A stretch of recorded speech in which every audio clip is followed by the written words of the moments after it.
ಕೆಂಡ ಸಂಪಿಗೆ ನಮ್ಮ ಕೆಂಡ ಸಂಪಿಗೆ.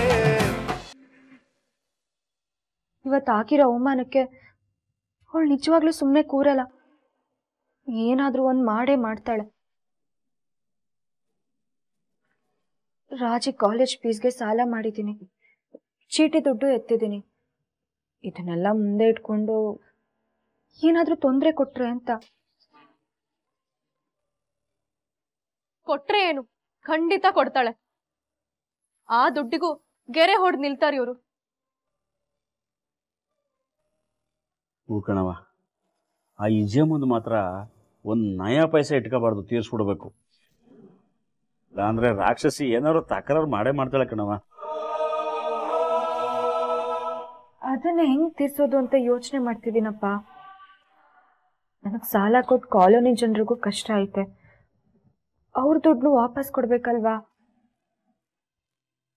ಅದನ್ ಕೊಡೋದು, ವಿಜಯಕ್ಕನ್ ಸಾಲನ್ ಮೊದಲು ಹೊಂದ್ಸೋದು ಒಂದು ಅರ್ಥ ಆಗ್ತಿಲ್ಲ. ಅಷ್ಟು ದುಡ್ಡನ್ನ ಒಂದೇ ಸರಿ ಎಲ್ಲಿಂದ ತರ್ಲಿ, ಏನ್ ಮಾಡ್ಲಿ, ತಲೆನೇ ಓಡ್ತಿಲ್ಲ.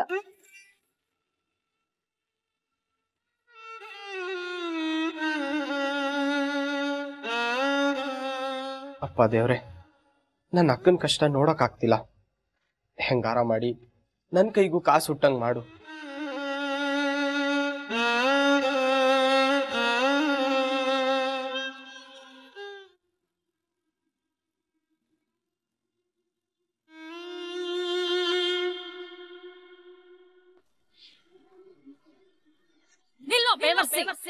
ಇದ್ರಲ್ಲಿ ಪೈಸೆ ಪೈಸೆ ದುಡ್ಡು ಇದೆ. ಚಿಂತೆ ಮಾಡ್ಬೇಡ ಸುಮ್ಮಿ, ಇನ್ನಿ ರಾಕ್ಷಸನ ಎರಡು ನಿನ್ ಮೇಲೆ ಬೀಳಿ, ಆಮೇಲೆ ಇದೆ ಇವನ್ಗೆ. ಇಲ್ಲಿವರೆಗೂ ಬಾಯಿ ಮುಚ್ಕೊಂಡು ಸುಮ್ಮನಿದ್ದು ದುಡ್ಡು ಹೊಂದಕ್ಕಾಗಿಲ್ಲ ಅಂತ ದುಡ್ಡು ಕೊಟ್ಮೇಲೆ ಕಿತಾಪತಿ ಅನ್ನೋದು ಮಾಡ್ಯೋ ಹುಟ್ಲಿಬಿಡ್ತೀವಿ.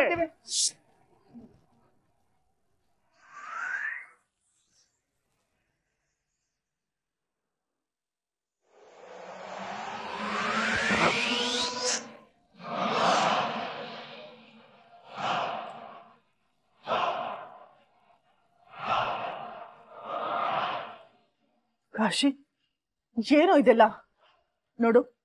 ನಮ್ ಸಿಟ್ಟು ಅವಳನ್ನ ಅವಳ ಮನೆಯವ್ರನ್ನ ಸುಡ್ಬೇಕ ಹೊರತು ನಮ್ಮನ್ನಲ್ಲಪ್ಪ. ಅವಳಾಗ್ಲೇ ನನ್ನ ಸುಟ್ಟಾಯ್ತು. ಪೈಸೆಗೂ ನಮ್ಮ ಮನೆ ಮುಂದೆ ಬಂದು ನಮ್ಮ ಹತ್ರ ಬೇಡ್ಕೊತಿದ್ ಭಿಕಾರಿಗಳು ಇವತ್ತು ನಮ್ಗೆ ಅವಮಾನ ಮಾಡ್ಬಿಟ್ರು. ಇದನ್ನೆಲ್ಲ ಹೇಗಮ್ಮ ತಡ್ಕೊಳ್ಳಿ? ನಾಳೆಯಿಂದ ಬೀದಿಗಿಳಿದ್ರೆ ಗೋಲಿ ಆಡೋ ಹುಡುಗರೆಲ್ಲ ಎದೆ ಉಪ್ಸಿ ತೊಡೆ ತಡ್ತಾರೆ. ಹೆಂಗಸರು ಕೈಲಾಗ್ದೋನು ಅನ್ನೋ ತರ ನೋಡ್ತಾರೆ. ಏನ್ ಮಾಡ್ಲಿ, ಏನಮ್ಮ ಮಾಡ್ಲಿ?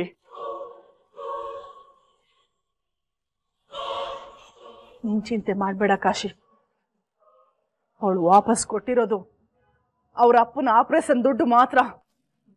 ಇನ್ನು ಅವ್ರ ತಂಗಿ ಕಾಲೇಜ್ ಫೀಸು, ಚೀಟಿ ದುಡ್ಡು ಎಲ್ಲಾನು ಬಾಕಿ ಐತೆ. ಬಡ್ಡಿ ಇಲ್ಲ ಅಂತ ಕೊಟ್ಟ ದುಡ್ಡಿಗೆ ಬಡ್ಡಿ ಹಾಕಿ ಹಾಕಿ ನಾನ್ ಕೊಡೋ ಕಾಟಕ್ಕೆ ಕಣ್ಣೀರಲ್ಲ, ರಕ್ತ ಸುರಿಸ್ಬೇಕು. ಹಾಗೆ ಮಾಡ್ತೀನಿ. ಕಾಶಿ, ನಿಂತ್ಕೊಳ್ಳೋ. ಕಾಶಿ, ನಿಂತ್ಕೊಳ್ಳೋ. ಕಾಶಿ, ಏನೋ ಮಗ ಇದೆಲ್ಲ. ದುಡ್ಡು ಬಂದ್ರೆ ಓದ್ ಮಾನ ವಾಪಸ್ ಬರ್ತದ? ಇಲ್ಲ, ಬಡ್ಡಿ ಸಿಕ್ಕಿದ ತಕ್ಷಣ ಬಡ್ಡಿ ಮಕ್ಕಳು ಸೊಕ್ ಮುರ್ದಂಗ ಆಯ್ತದ. ನನಗ್ ದುಡ್ಡು ಬೇಡ, ಸುಮ್ನೆ ಬೇಕು, ಅವಳೇ ಬೇಕು. ನೀನ್ ಯಾವತ್ತು ಅವಳನ್ನ ಕಟ್ಕತಿ ಏನೋ ಅಂತ ಕೇಳಿದ್ಯೋ ಅವತ್ತೇ ಫಿಕ್ಸ್ ಆಗ್ಬಿಟ್ಟಿದೀನಿ. ಅವಳೇ ನನ್ನ ಹೆಂಡತಿ ಅಂತ. ಅವಳ ಕುತ್ತಿಗೆಗೆ ತಾಳಿ ಅಂತ ಏನಾದ್ರೂ ಬಿದ್ರೆ ಅದು ನನ್ನ ಕೈಯಿಂದಲಯ್ಯ.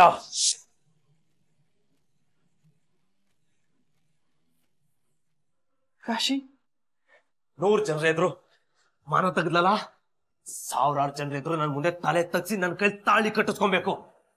ಅವಾಗ್ಲೇ ನಾನ್ ತಲೆ ಎತ್ಕೊಂಡು ಓಡಾಡಕ್ಕಾಗದು. ನನ್ನ ಆಡ್ಕೊಂಡವ್ರ ಎದುರು ನನ್ನ ಕೈ ಹಿಡಿದು ಸಪ್ತಾಪತಿ ತುಳಿಬೇಕು ಅವಳು. ಆಗ್ಲೇಯ ಆಡ್ಕಸ್ಪಿ ನನ್ನ ಮಕ್ಕಳನ್ನ ನಾನ್ ತುಳಿದಾಗದು. ಅಲ್ಲ ಕಣೋ, ಇಷ್ಟೆಲ್ಲ ಆದ್ಮೇಲೂ ನಿನ್ನ ಮದುವೆ ಆಗೋದಕ್ಕೆ ಅವಳು ಒಪ್ಪತಾಳೆ ಅಂತೀಯ?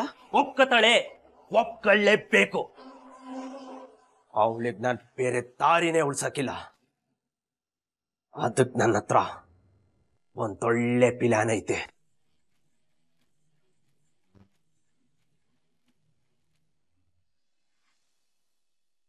ನನಗೇನೋ ತೀರ್ಥ ನೀನು ಸರಿಯಾದ ಜೋಡಿ ಅಂತ ಅನಿಸ್ತಾ ಇಲ್ಲ. ಆ ಹುಡುಗನ ತಲೆಯಲ್ಲಿ ಬರೀ ರಾಜಕೀಯನೇ ತುಂಬಿಕೊಂಡಿದೆ. ರಾಜಕೀಯನ ಅಷ್ಟೊಂದು ಪ್ರೀತಿಸೋನು ನಿನ್ನನ್ನು ಪ್ರೀತಿಸೋಕೆ ಸಾಧ್ಯನಾ? ಇಷ್ಟು ದಿನ ನಾನು ಹಾಗೆ ಅನ್ಕೊಂಡಿದ್ದೆ. ಆದ್ರೆ ರಾಜಕೀಯ ಜೊತೆಗೆ ತೀರ್ಥ ಏನು ಅನ್ನೋದು ಇವತ್ ನನಗೆ ಅರ್ಥ ಆಯ್ತು. He's gem of a person. ಅವ್ರ ಮಾಣಿಕ್ಯ ಅಪ್ಪ. ಹೆಣ್ಮಕ್ಳ ಬಗ್ಗೆ ಅವ್ರಿಗೆ ತುಂಬಾ ಗೌರವ ಇದೆ. ಸೊಸೈಟಿಲಿ ಒಂದ್ ರೆಸ್ಪೆಕ್ಟ್ ಇದೆ. ಏನ್ ಗೊತ್ತಾ ಅಪ್ಪ, ಅವ್ರು ಬಂದ್ರೆ ಜನ ಜೈಕಾರ ಆಗ್ತಾರೆ, ಅಧಿಕಾರಿಗಳು ಎದ್ದು ನಿಂತು ಗೌರವ ಕೊಡ್ತಾರೆ, ಕಷ್ಟದಲ್ಲಿರೋರು ದೇವ್ರು ಅನ್ನೋ ಹಾಗೆ ಕೈ ಮುಗಿತಾರೆ.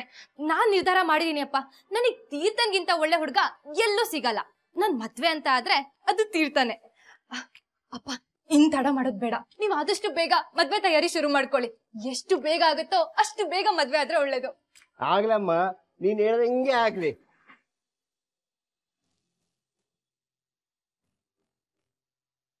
ಅಣ್ಣ, ಓಹೋ ಸುಮನಕ್ಕ, ಏನವ ಯಾವಾಗ ನೋಡಿದ್ರು ಬೆಂಕಿನ ಕಟ್ಕೊಂಡ್ ಬರ್ತಿದ್ದಿ, ಇವತ್ತೇನು ಹೂ ಹಿಡ್ಕೊಂಡ್ ಬಂದಿಯಲ್ಲ, ಏನ್ ಸಮಾಚಾರ? ನನಗೆ ಕೌನ್ಸಿಲರ್ ಸಾಹೇಬ್ರು ಮಾಡಿದ ಉಪಕಾರನ ಹೇಗ್ ಮರೆಯಕ್ಕಾಗತ್ತಣ್ಣ? ಇವಳು ಯಾಕೆ ಬರ್ತಿದ್ದಾಳೆ? ಅಯ್ಯೋ ದೇವ್ರೆ, ಇವತ್ತೇನ್ ಗ್ರಹಚಾರ ಕದಿದ್ಯೋ?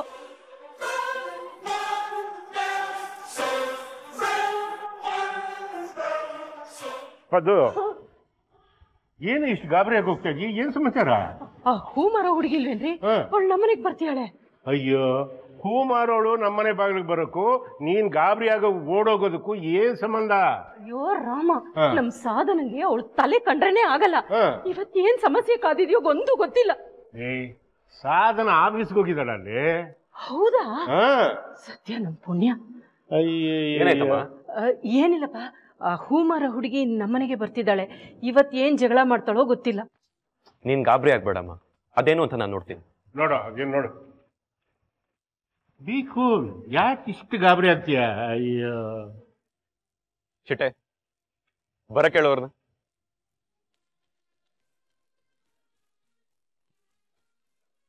ನಮಸ್ತೆ ಸುಮನ್ ಅವರೇ, ಮತ್ತೇನಾದ್ರು ತೊಂದರೆ ಆಯ್ತಾ?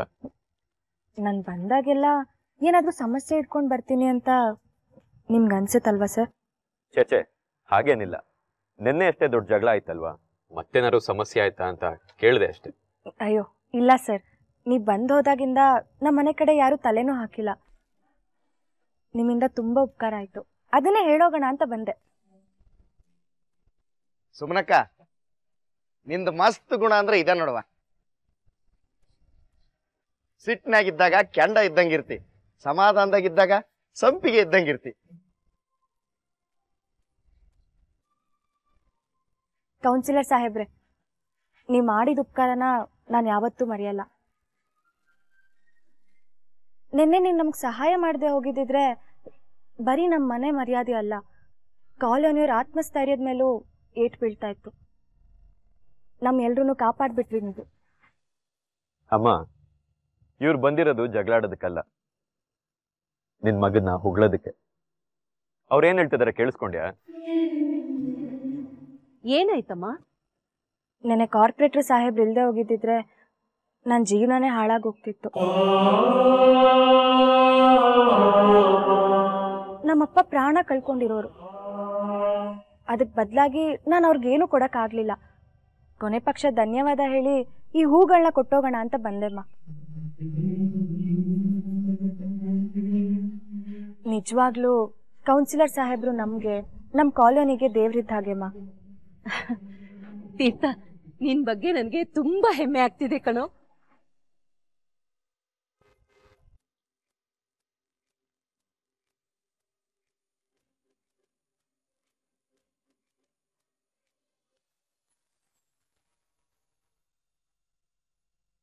ಅರೆ, ನಮ್ ನಿತ್ಯ ಕಣೋ.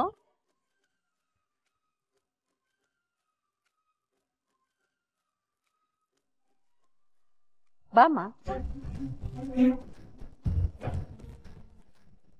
ಚೆನ್ನಾಗಿರಮ್ಮ. ಸಾಹೇಬ್ರ, ಮತ್ತೆ ಅಪಾಯಿಂಟ್ಮೆಂಟ್ ಕೊಟ್ಟಿರಿ? ಚಿಟ್ಟೆ, ಇನ್ ನಿಮ್ ಬಾಸ್ ಜೊತೆ ಮಾತಾಡ್ಬೇಕು ಅಂದ್ರೆ ನನಗೆ ಅಪಾಯಿಂಟ್ಮೆಂಟ್ ಅವಶ್ಯಕತೆ ಇಲ್ಲ. ಯಾಕ್ರಿ? ಅಲ್ರಿ ಸಾಹೇಬ್ರ, ಮಹಿಳಾ ಘಟಕದ ಅಧ್ಯಕ್ಷರನ್ನಾಗೇನ್ರ ಮಾಡಿರೇನ್ರಿ ಇವ್ರನ್ನ? 3 ಹೊತ್ತು ನಿಮ್ ಜೋಡಿನೇ ಇರೋ ಕಾಣಕತ್ತಾರ ಇವ್ರು.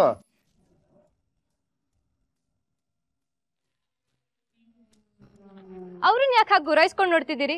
ನಿಜ ಹೇಳ್ಬೇಕು ಅಂದ್ರೆ ನಾನು ನನ್ನ ಇಡೀ ಜೀವನನ ನಿಮ್ ಜೊತೆ ಟ್ರಾವೆಲ್ ಮಾಡೋದಕ್ಕೆ ರೆಡಿ ಆಗಿದ್ದೀನಿ.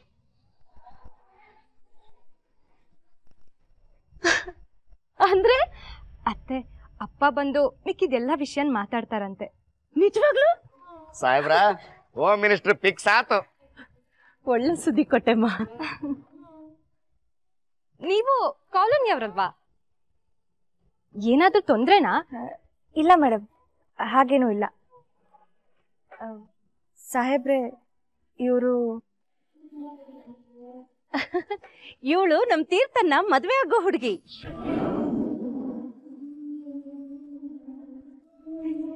ಒಳ್ಳೆ ಮನ್ಸಿರೋ ನಮ್ಮ ಕೌನ್ಸಿಲರ್ ಸಾಹೇಬ್ರಿಗೆ ಒಳ್ಳೇದೇ ಆಗುತ್ತೆ. ತಗೊಳ್ಳಿಮ್ಮ, ಹೂ ಮುಡ್ಸಿ. ತೀರ್ಥ ತಗೋ, ನೀನೇ ನಿನ್ ಕೈಯಾರೆ ನಿತ್ಯಂಗೆ ಹೂ ಮುಡ್ಸು. ಅಮ್ಮ ಏನ್ ಮಾಡ್ತಾ ಇದೀಯಾ? ಹೇಳ್ದಷ್ಟು ಮಾಡು. ಸಾಹೇಬ್ರ ಅಮ್ಮವ್ರು ಸೆಂಟ್ರಲ್ ಗೌರ್ಮೆಂಟ್, ಅವರು ಸ್ಟೇಟ್ ಗೌರ್ಮೆಂಟ್ ಇದ್ದಂಗ. 2 ಹೋಮ್ ಮಿನಿಸ್ಟ್ರಿ ಒಂದಾಗ್ಬಿಟ್ಟೈತ್ರಿ. ನೀವೇನು ಮಾತಾಡೋಂಗಿಲ್ಲ. ಹೂ ಮುಡ್ಸ್ರಿ, ಹೂ ಮುಡ್ಸ್ರಿ. ತಗೋಪ್ಪ, ಮುಡ್ಸೋ.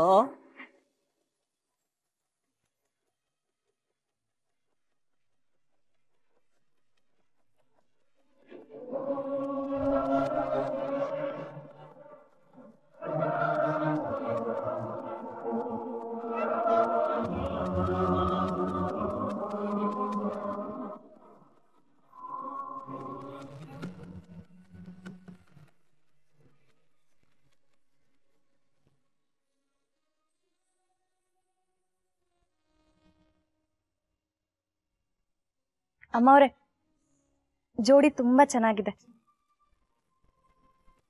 ಕೌನ್ಸಿಲರ್ ಸಾಹೇಬ್ರೆ, 100 ಕಾಲ ಚೆನ್ನಾಗಿರಿ. ಚಿಟ್ಟೆವ್ರೆ, ಈ ಹೂನ ಒಳಗ್ ಕೊಟ್ಬಿಡಿ, ನಾನಿನ್ ಬರ್ತೀನಿ.